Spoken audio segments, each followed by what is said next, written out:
শীতকাল শুরু হয়ে গেল, আর এই মরশুম এলেই জল খাওয়ার পরিমাণ অনেকেই কমিয়ে দেন, কেউ জেনে বুঝে, কেউ আবার অজান্তে।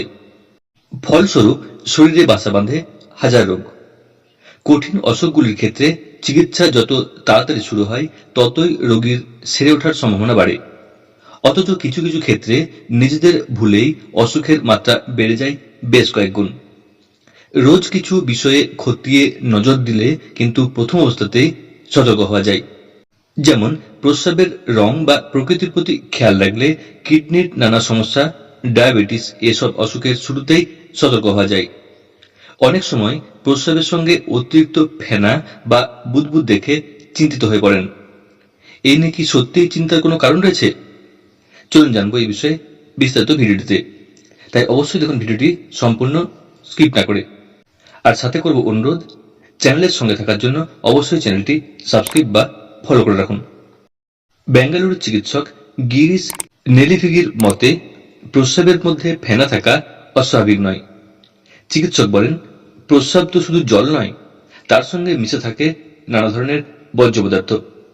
তার উপর শরীরে জলের ঘাটতি হলেও প্রস্রাবে ফেনা দেখা দিতে পারে, তা নিয়ে ভয়ের কিছু নেই। কিন্তু পর্যাপ্ত পরিমাণে জল খাওয়ার পরেও ফেনার পরিমাণ যদি বাড়তে থাকে এবং প্রস্রাব করার বেশ কিছুক্ষণ পরেও যদি ফেনার বুদবুদ এইরকম থাকে, তাহলে অবশ্যই চিন্তার কারণ রয়েছে। চিকিৎসকের মতে প্রস্রাবের সঙ্গে অতিরিক্ত ফেনা তৈরি হওয়ার অন্যতম কারণ হল কিডনির সমস্যা। শরীরে প্রধান ছাঁকনি কিডনি ঠিকমতো কাজ না করলে মূত্রের সঙ্গে শরীরের গুরুত্বপূর্ণ একটি উপাদান প্রোটিন মিশে যায়। দীর্ঘদিন ধরে এমনটা চলতে থাকলে অবশ্যই চিকিৎসকের পরামর্শ নিতে হবে। কেবল প্রস্রাবে ফেনা দেখলেই হবে না, এর সঙ্গে শারীরিক আরো কিছু উপসর্গ আছে কিনা তা লক্ষ্য করতে হবে।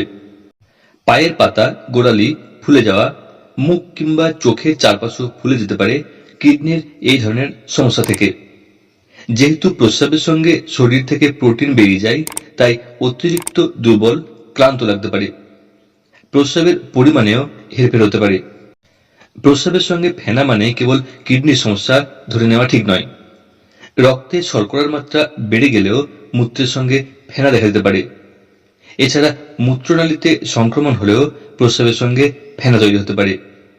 অনেক সময় অ্যান্টিবায়োটিক ওষুধের প্রভাবেও কিন্তু প্রস্রাবের সঙ্গে ফেনা তৈরি হয়।